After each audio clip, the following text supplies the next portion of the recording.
생각해 보아야 될 주제는 예수님이 육체로 부활하셨다 하는 부활의 교리, 육체 부활의 교리입니다.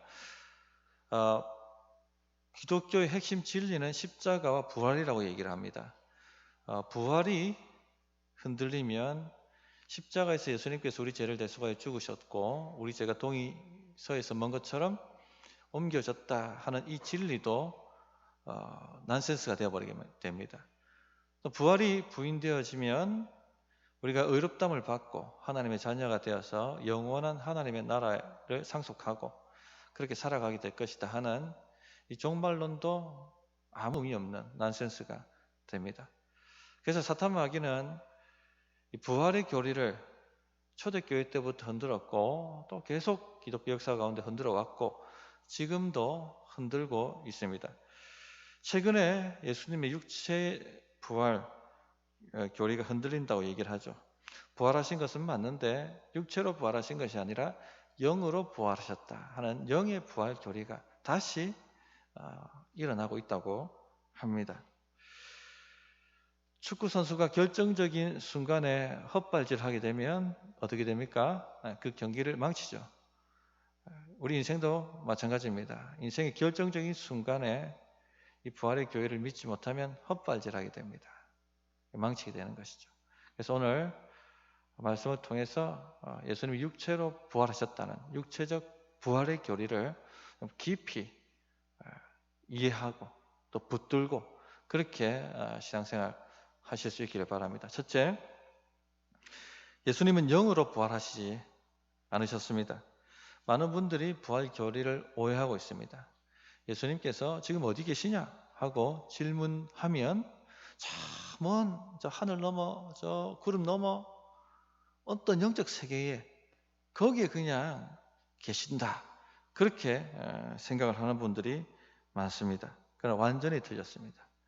예수님은 영으로 부활하신 것이 아니라 육체로 부활하셨습니다. 근데 이 예수님의 사도들도 처음에는 주님이 육체의 부활 교리를 믿지 못했습니다. 육체적으로 부활하셨다는 걸 받아들이지 못했습니다. 영으로 부활하셨다 이렇게 생각을 했습니다. 그 얘기가 오늘 나오는데 36절부터 37절을 보십시오. 이 말을 할 때에 예수께서 친히 그들 가운데 서서 이르시되 너에게 평강이 있을지어다 하시니 그들이 놀라고 무서워하여 그 보는 것을 무엇으로 생각했습니까? 영으로 생각한다 이렇게 나옵니다. 이 말을 할 때는 언제입니까? 엠마오의 두 제자가 예수님과 식사하는데 눈이 열려버리죠. 그리고 주님이 부활하셨다 하는 것을 알게 되었습니다. 너무나도 기뻐서 그날 밤에 예루살렘으로 돌아갑니다. 이 놀라운 소식을 우리만 알고 있으면 안 된다. 가서 전해야겠다 하고 예루살렘으로 돌아옵니다. 그랬더니 그 제자들이 숨어있는 집에 이르렀더니 다른 제자들도 와 있는데 11 제자와 함께 막달라 마리아와 다른 여인들이 길에서 예수님, 부활의 예수님을 만났다 하는 증언을 하고 있었습니다. 또한 시몬 베드로도 길에서 주님을 보았다, 만났다, 주님은 부활하셨다 하는 것을 나누고 있었습니다. 엠마오의 두 제자도 우리도 주님을 만났다. 그 이야기를 하고 있을 바로 그때를 얘기합니다. 그때에 예수님께서 그들 가운데 나타나셨다 하는 것이죠. 얼마나 놀랐겠습니까? 갑자기 사람이 나타나니까 얼마나 깜짝 놀랐겠습니까? 예수님께서 이들이 놀라하니까 평강이 있을지어다 라고 말씀하시면서 안심을 시킵니다. 그러나 안심이 되지 않죠. 여기 말씀 보시면은 여전히 놀라고 있는데 놀랄 뿐만 아니라 무서워하기까지 했다라고 되어 있습니다. 왜 무서워합니까? 놀라는 것은 이해가 되는데 왜 무서워합니까? 유령을 보고 있다 생각한 것이죠. 그 보는 것을 영으로 생각하는지라. 예수님이 홀령이 되어서 돌아왔다. 그렇게 생각을 했다는 것입니다. 즉 예수님이 영으로 부활했다라고 생각했다는 것이죠. 예수님은 그들의 생각과 의심을 꾸짖습니다. 38절 보시면 예수께서 이르시되 어찌하여 두려워하며 어찌하여 마음에 의심이 일어나느냐. 그러시면서 손과 발을 직접 보여주시면서 만져보라. 나인 줄 알라. 그렇게 이야기를 하셨습니다. 39절 보시면 내 손과 발을 보고 나인 줄 알라. 또 나를 만져보라. 영은 살과 뼈가 없을 때 너희 보는 바와 같이 나는 있느니라. 즉 나는 유령이 아니다. 나는 육체로 부활했다. 라고 말씀하고 있는 것이죠. 영은 살과 뼈가 없습니다. 혼령이 있다 치더라도 혼령은 살과 뼈가 없어요. 주님은 내가 혼령이 아니다. 자, 직접 내 손과 발을 만져보라. 내 살과 뼈를 만져보라고 말씀하신 것이죠. 왜 손과 발을 만져보라고 하셨습니까? 손과 발에 못자국이 나 있겠죠. 바로 죽었던 그 육체 그대로 내가 부활했다. 내가 육체로 부활했다 하는 것을 보여주신 것입니다. 확인하라는 것입니다. 자, 그러나 제자들은 믿지 못했습니다. 그래도 믿지 못했습니다. 41절을 보시면 그들이 너무 기쁨으로 아직도 믿지 못하고 놀랍게 여길 때에, 기쁜데 왜 믿지 못합니까? 주님이 나타났다는 것에 너무 기쁜데 이 꿈이다, 이 환상이다.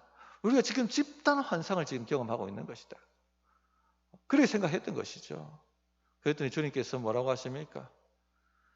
여기 먹을 것 없느냐? 그래서 구운 생선 한 토막을 갖다 드리니까 거기 앞에서 잡수셨습니다. 육체로 부활했다는 걸 보여주시는 것이죠. 제사 지내시는 분들이 정성스럽게 제사상을 차립니다. 왜 제사상을 차립니까? 부모나 조상의 혼령이 와서 이 제사상을 먹는다라고, 잡수신다고 생각해서 정성스럽게 차리지 않습니까? 그런데 사람이 죽고 나면 혼령이 됩니까? 사람이 죽고 나면 혼령됩니까? 혼령이 돼서 돌아옵니까? 예, 그럼 어떻게 됩니까? 사람이 죽으면, 신자가 죽으면 주님 품 낙원에 갑니다. 그리고 부활의 때를 기다립니다. 불신자가 죽으면 음부에 들어가서 고통하며 지옥 심판을 기다립니다. 혼령이 되어 돌아오지 않습니다. 자, 그런데 만약 혼령이 되어서 돌아온다 가정합시다. 그럼 그 혼령이 음식을 먹을 수 있습니까? 먹지 못합니다. 음식은 육체의 몸을 가진 사람이 먹는 겁니다. 육체의 몸이 움직이고 기동하는 에너지를 얻기 위해서 먹는 것이죠. 예수님께서 생선 한 토막을 달라 하시고 그래서 잡수셨다는 것은요, 이 생선을 통해서 내 몸이 양식을 얻고 힘을 얻는 육체로 부활했다는 것을 보여주시는 것입니다. 그런데 오늘날에도 예수님께서 영으로 부활하셨다는 영의 부활 교리가 다시 고개를 들고 있습니다. 톰 라이트라는 세계적인 신약학자가 있습니다. 마침내 드러난 하나님의 나라라는 책을 쓰셨습니다. 그 책에 이 서구의 기독교인들을 좀 비판을 하고 있는데요. 이 서구의 기독교인들이 부활 교리를 제대로 모른다 하는 것을 꼬집고 있습니다. 우리나라 요즘 드라마를 보시면 재밌게 우리나라 드라마를 만들죠. 한국 드라마 보시면 뭐가 지금 단골 주제로 나옵니까? 사람이 죽어서 환생하는 것, 또 사람이 죽어서 혼령이 되어서 돌아오는 것. 제가 몇 년 동안 이걸 봤는데 이 주제가 계속 반복되고 있습니다. 도깨비부터 시작해가지고 최근에도 지금 무슨 어게인 있지 않습니까? 안 보시나 본데 거기 보면 또 환생이 돼서 돌아옵니다.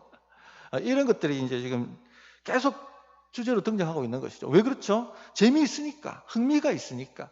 그 말은 믿는다는 것이죠. 거기 이런 걸 믿고 있다는 것이죠. 기독교인들도 웃다가 다 젖는 거예요. 이게 이 사상이 즐겁게 보면서 이 사상을 받아들이고 있는 것이죠. 톰 라이트는 그의 책에서 서구 기독교인들은 이런 생각을 이미 받아들였다고 이야기를 합니다. 이 다이애나 비가 죽은 후에 그 런던에 남겨진 어떤 메시지에 이런 글이 있었다고 하죠. 나는 결코 여러분을 떠난 것이 아닙니다. 나는 지금도 여러분과 함께 있습니다. 햇빛 가운데 있고 바람 가운데 있습니다. 심지어 빛 속에도 있습니다. 나는 죽지 않았습니다. 여러분과 함께 있습니다. 어떤 축구 강패는 자기가 죽고 나면 유령이 되어서 축구장에 머물고 그리고 주말마다 축구를 보면서 여생을 보낼 것이다 라고 유명하신 분이었는데 그렇게 말하기도 했다고 합니다. 이런 식으로 죽음 이후의 삶을 생각하는 것이죠. 이들이 생각하는 부활은 이런 부활입니다. 아무리 불멸의 영으로 부활해서 이렇게 살아간다는 것입니다. 이 장례식 모습에도, 서구의 장례식 모습에도 이런 부활의 교리가 스며들어 있다 하는 것을 이야기합니다. 죽은 자를 위로하기 위해서 관 안에다가 죽은 자가 사용했던 물건들을 넣든지, 죽은 자가 좋아했던 음식을 넣든지, 그가 썼던 안경이나 아이들이 가지고 놀았던 인형이라든지 옷이라든지 이런 것을 집어넣는 간습이 다시 일어나고 있다고 합니다. 홀령이 돼서 가져간다는 것이죠, 이것을. 성도님들, 우리는 어떻습니까? 우리 성도님들은 부활의 교리를 제대로 알고 믿고 붙잡고 있습니까? 우리는 매주 신앙 고백을 하죠. 오늘도 이런 신앙을 가지고 있습니다라고 신앙 고백을 했습니다. 거기에 뭐라고 고백하셨습니까? 몸의 부활을 믿습니다라고 고백했죠. 나는 몸의 부활을 믿습니다. 즉 육체의 부활을 믿습니다. 그렇게 신앙 고백을 하셨습니다. 그러나 이것을 무엇을 의미하는지 제대로 아는 분들이 별로 없습니다. 이미 서구에서는 더 이상 육체의 부활을 믿지 않는다고 합니다. 오히려 영의 부활을 더 선호한다고 말하고 있습니다.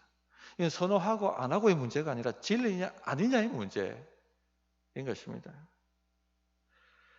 예수님은 영으로 부활하시지 않으셨습니다. 그럼 어떻게 부활하셨느냐? 예수님은 육체로 부활하셨습니다. 예수님의 부활을 우리 부활의 첫 열매라고 얘기하거든요. 첫 익은 곡식처럼 이제 이 열매가 첫 열매가 맺혔기 때문에 나머지 열매들도 그렇게 일어날 것이다 하는 의미에서 첫 열매라고 이야기를 합니다. 고린도전서 15장 20절에 그러나 이제 그리스도께서 죽은 자 가운데서 다시 살아나사 잠자는 자들의 첫 열매가 되셨도다. 여기 잠자는 자들은 예수 믿고 죽은 사람들을 말합니다. 즉 예수님 믿는 우리도 예수님이 부활하신 것처럼 육체로 부활하게 될 것이다 하는 것을 말하고 있는 것이죠. 주님이 첫 열매, 그런 의미에서 예수님의 부활이 첫 열매라고 이야기를 하는 것입니다. 이것이 우리가 가지고 있는 소망입니다. 마지막 날 우리는 육체로 부활할 것입니다. 그것이 우리 믿는 도리입니다. 그런데 목사님, 예수님이 부활하고 난 이후에 주님은 나타나셨다가 사라지기도 하시고 그렇게 하신 것 아닙니까? 영의 부활 아닙니까? 어떻게 영이 아니고서 이 물질세계에 나타나셨다가 사라지실 수가 있습니까? 그렇게 질문하시는 분들이 있을 줄 압니다. 오늘 말씀이 요한복음에도 기록되어 있는데 그 요한복음에 보면 문이 닫혀 있었다라고 기록하고 있습니다. 근데 갑자기 제자들 가운데 나타나셔서 평강이 있을지어다라고 말씀하셨는데 도대체 어떻게 어디로 들어오신 것일까? 질문이 생기는 것이죠. 또 엠마오의 두 제자와 식사하실 때 제자들의 눈이 열리자 갑자기 사라지셨습니다. 어디로 가신 것일까 도대체? 영이 아니신가 이거? 그런 생각을 충분히 할 수 있습니다. 지난주 잠깐 언급했습니다만 주님의 부활의 육체는 영의 세계와 물질의 세계를 넘나들 수 있는 몸이셨다 말씀을 드렸습니다. 우린 영적 세계가 자꾸 너무 멀리 있다고 생각합니다. 그렇지 않습니다. 영의 세계는 어디에 있습니까? 어디에 있습니까? 여기에 있습니다. 커튼 하나만 탁 걸치면 영의 세계로 들어가는 것이죠. 그러니까 천사들이 움직이고 마귀가 움직이고 그렇게 하는 것이죠. 주님은 커튼 하나 제치고 들어왔다 나갔다 하시는 것처럼 영의 몸으로 영적 세계와 물질의 세계를 넘나드신 것이죠. 그리고 마지막 날 이 영적 세계, 물질 세계가 하나가 되죠. 에덴 동산에 주님이 하나님께서 거느리셨던 것처럼 완전히 회복이 될 것입니다. 새 예루살렘이 하늘에서 내려온다라고 되어 있고 하나님께서 그 백성 가운데 장막을 펴신다라고 되어 있습니다. 그런 시대가 지금 오고 있습니다. 예수님 어쨌든 영적 세계도 가시고 또 물질적 세계도 나타나실 수 있는 부활의 몸을 가지셨는데 영의 부활이 아니라 육체의 부활이라는 것을 확신하시기 바랍니다. 다시 그걸 한번 39절을 한번 주목해 보십시오. 주님이 자신의 육체의 부활을 제자들에게 확신시키려고 했던 본문들을 다시 보십시오. 이렇게 팍 나타나셨는데 다 영으로 하니까 아니다. 내가 이렇게 나타났지만 나는 육체다. 그걸 확인하기 위해서 지금 말씀하고 있는 것이죠. 39절에 내 손과 발을 보고 나인 줄 알라. 또 나를 만져보라. 이건 살과 뼈가 없을 때 너희를 보는 바와 같이 나는 있느니라. 내가 나타났다가 사라지지만 영이 아니라 난 육체다 하는 것을 확신시키는 것입니다. 42절도 다시 보십시오. 이 구원 생선 한 토막을 들으니 43절 받으사 그 앞에 잡수시더라. 육체로 부활하셨다는 것을 다시 한번 보여주신 것입니다. 그러나 부활의 육체와 부활 전의 육체는 달랐습니다. 그래서 제자들은 부활하신 예수님을 바로 알아보지를 못했죠. 뭐가 달라졌을까요? 부활 전의 육체는 죄와 사망의 영향을 받는 부패하는 육체입니다. 질병이 생기고 약해지고 아무리 성령 충만해도 우리 육신은 낡아지게 되어 있습니다. 그래서 사도 바울이 뭐라고 고백합니까? 겉사람은 후패하나 낡아지나 속사람은 날로 새롭도다. 그러니까 이게 지금 부활 전의 육체인 거예요. 죄와 사망에 지배받을 수밖에 없는 육체. 그러나 부활 후의 육체는 죄와 사망을 이긴 육체죠. 완전히 하나님의 영광을 회복한 창조 때의 그 모습으로 회복한 육체입니다. 완전히 다른 거죠. 완전히 건강한 모습, 창조하셨던 그 모습 그대로의 육체, 가장 아름다운 모습. 그러니까 알아보지 못한 겁니다. 우리가 자매님들이 화장만 조금 고쳐 해도 잘 못 알아보는 거, 머리만 좀 다르게 손질해도 못 알아보지 않습니까? 어쩌면 마지막 날 부활 때 우리 서로 못 알아볼 수 있습니다. 너무 완벽해져 있어가지고. 그런 날이 오고 있음을 소망하십시오.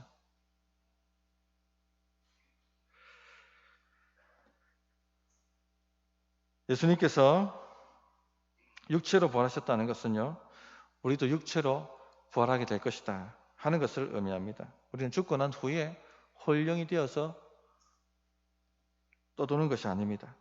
고린도 교인들이 바울에게 그런 질문을 했죠. 죽은 자들이 어떤 형태로 부활하여 오는가? 어떤 몸을 입고 오느냐고 물었습니다. 그러자 사도 바울이 이렇게 답합니다. 고린도전서 15장 44절에 육의 몸으로 심고 신령한 몸으로 다시 살아나나니 육의 몸이 있은즉 또 영의 몸이 있느니라. 육의 몸이 있고 영의 몸이 있습니다. 육의 몸은 부패하고 썩어지는 지금 우리 현재의 육체입니다. 영의 몸은 부패하지 않고 썩어지지 않는 부활의 몸입니다. 현재 이 육체의 동적은 무엇입니까? 무엇이 우리를 살게 만듭니까? 이 육체가 살게 만들죠? 우리 영혼이죠. 이 영혼이 떠나면, 호흡이 떠나버리게 되면 육체는 그때부터 썩습니다. 냄새가 나기 시작하죠. 그러나 영의 몸은 누가 살게 만듭니까? 생명의 동력이 누구입니까? 성령이십니다. 생명과 창조의 성령께서 살리시는 몸이기 때문에 결코 죽을 수가 없는 몸이 되는 것이죠. 그래서 영의 몸이라고 하는 것입니다. 우리는 홀령으로 돌아오는 것이 아니라 성령이 살리시는 육체를 입고 육체의 부활로 돌아오게 될 것입니다. 불멸의 육체를 믿는 것하고 불멸의 영혼을 믿는 것하고는요, 이게 천지차이입니다. 차원이 다른 이야기입니다. 여러분이 잘 알고 있는 플라톤 철학자는 사람이 죽으면 육체를 벗어나 영이 불멸한다, 그렇게 이야기를 했죠. 이것이 서구 사람들한테 깊이 뿌리 박혀 있어서 죽고 나면 천국 간다고 얘기하는데 그 천국이 영혼이 가는 곳이 천국이라고 하고 있습니다. 그러니까 죽고 나면 영혼이 살아서 저 하늘나라 어디에 하프나 치면서 빈둥거리고 있는 것을 천국 개념이라고 생각을 하는 것이죠. 그런 것이 천국 간다는 개념이라고 여깁니다. 그러나 우리는요, 불멸의 영혼을 믿는 것이 아니라 불멸의 육체를 믿습니다. 그것이 우리가 알고 있는 부활의 교리입니다. 예수님께서 첫 부활을 하셨습니다. 그런데 우리나라도 죽고 나면 어디 간다고 얘기합니까? 흔히 얘기하기를 천국 간다 얘기하죠. 아이고, 우리 어머니 천국 가셨어. 물론 그 말에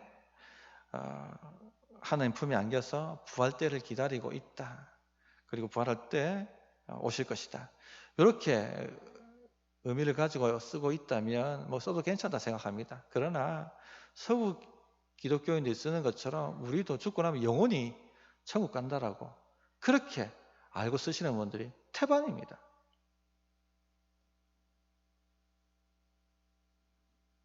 정확하지 않습니다. 천국은 영원히 가는 곳이 아니라 부활한 육체가 거하는 곳이 바로 천국입니다. 그래서 예수님이 첫 열매라고 하시면서 예수님이 부활하심으로 하나님 나라가 이 땅에 임했다라고 표현하는데, 즉 하나님 나라가 이미 시작된 것이죠. 왜? 진짜 육체의 부활이 일어났기 때문에 이미 시작된 것입니다. 하나님 나라는. 그래서 하나님 나라가 지금 이 땅 가운데 침투에 들어왔다라고 이야기를 하는 것입니다. 죽고 나서 영혼이 가는 것이 아니라 이미 지금 천국이 왔고 부활의 육체가 가는 곳이 천국이다 하는 것을 바로 알고 믿으셔야 됩니다. 홀령이 저 하늘날 어디에서 하프나 치면서 빈둥거리는 것이 천국 개념이 아니라는 것입니다. 하나님의 나라는 이 땅에 임하는 나라입니다. 자, 먼 나라가 아니라 이 땅에 임하고 있는 나라입니다. 우리는요, 다 이 땅으로 돌아올 것입니다. 에덴에서 그랬던 것처럼 이 땅을 개발하고 다스릴 것입니다. 농사 짓는 사람들은 농사를 할 것이고, 집을 짓는 사람은 집을 지을 것이고, 가르쳤던 사람들은 가르칠 것이고, 그렇게 부활의 육체로 살아갈 것입니다. 이 육체적 부활을 믿지 않으면요, 이 땅이 전부인 것처럼 살게 되는 부작용이 생깁니다. 왜? 죽고 나면 못할 건데, 우리가 이런 소리 하잖아요.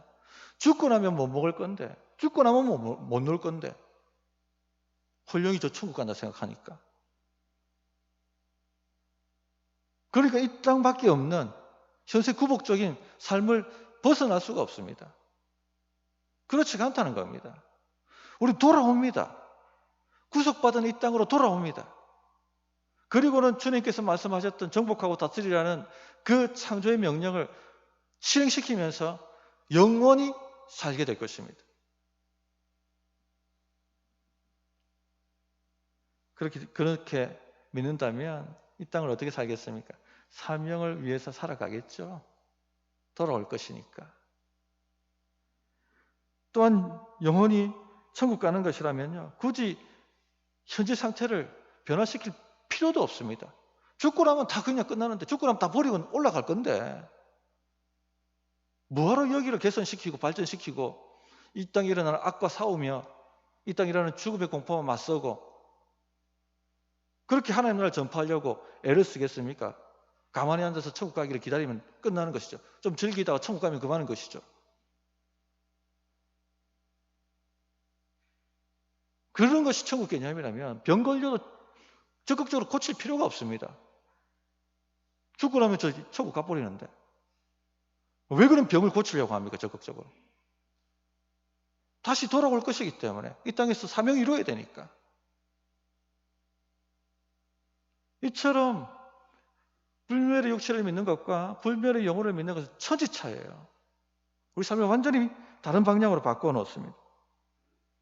하나님의 나라가 이곳 가운데 임하신다고 믿으면 이야기가 달라져 버립니다. 이 땅이 우리가 돌아가야 할 땅이고 이 땅이 에덴으로 구속될 것이고 그때 우리는 이 땅을 개간하며 정복하며 다스릴 명령을 이제야 성취시킬 것이다 라고 한다면 살아가는 이야기가 완전히 달라지죠. 그 시작을 예수님의 첫 부활로 스타트하셨고 교회가 그 사역에 함께 뛰어들어 동력하도록 주님이 부르셨다면 완전히 이야기가 달라지는 것이죠. 우리는 사명을 위해서 살아갈 것입니다. 죽음도 겁내지 않을 것이고 사람도 두려워하지 않을 것이고 어떤 고난이 와도 담대하게 기쁘게 힘차게 살아낼 것입니다. 죽음도 우리를 어떻게 하지 못하는데 무엇이 우리를 두렵게 만들겠습니까? 다시 이 땅을 회복시키고 개간하고 변화시킬 그 사명으로 돌아올 건데 왜 담대하지 못하겠습니까?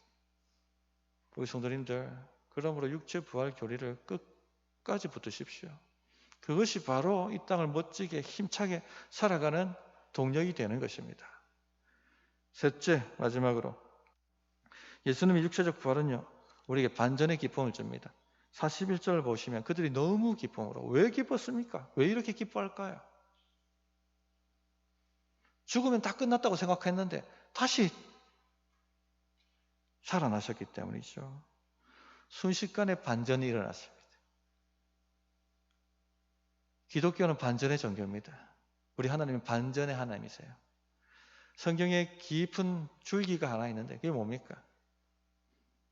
하나님을 떠나 성공한 사람은 성공한 것 같아 보이는데 결국 망하고, 하나님을 믿고 충성하고 살아가는 사람들 그거 들어보니까 망하는 것 같아 보이는데 결국은 산다, 복을 받는다.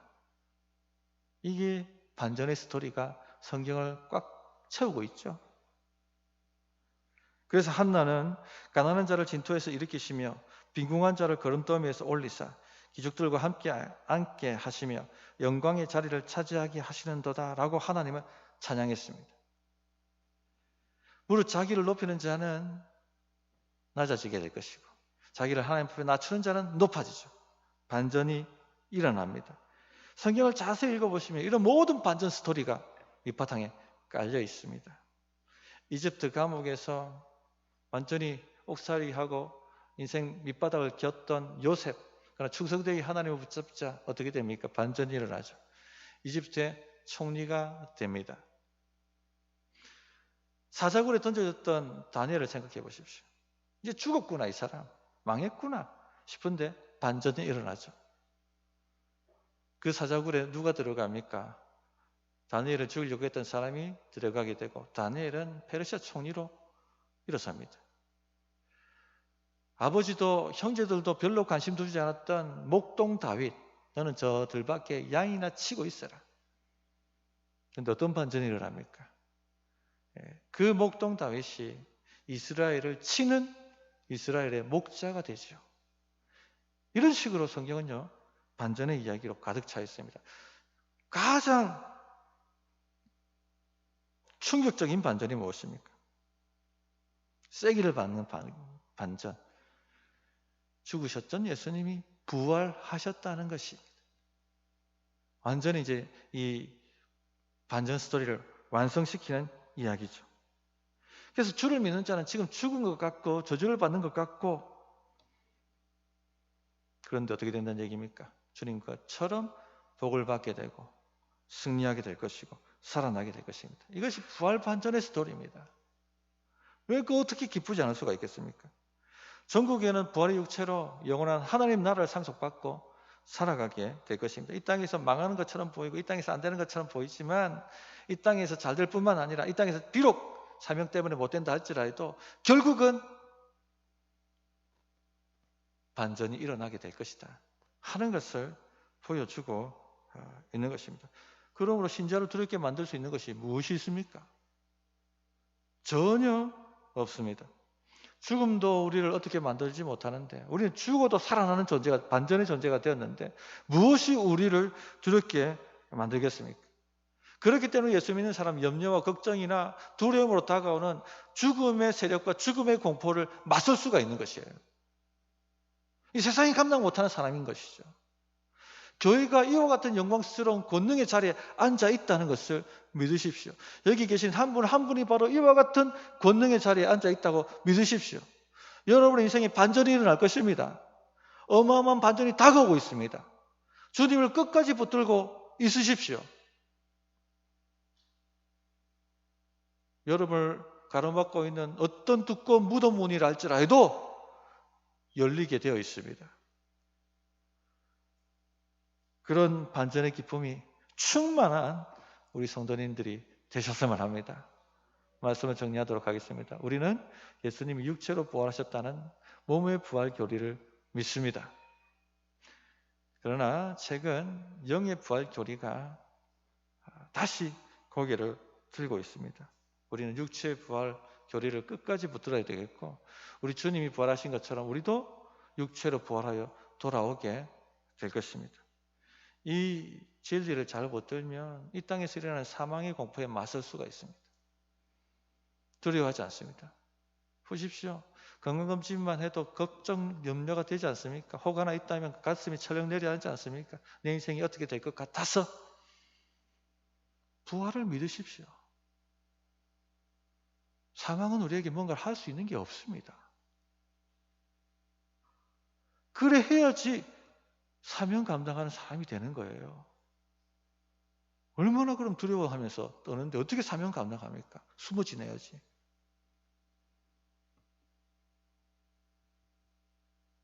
부활을 믿으십시오.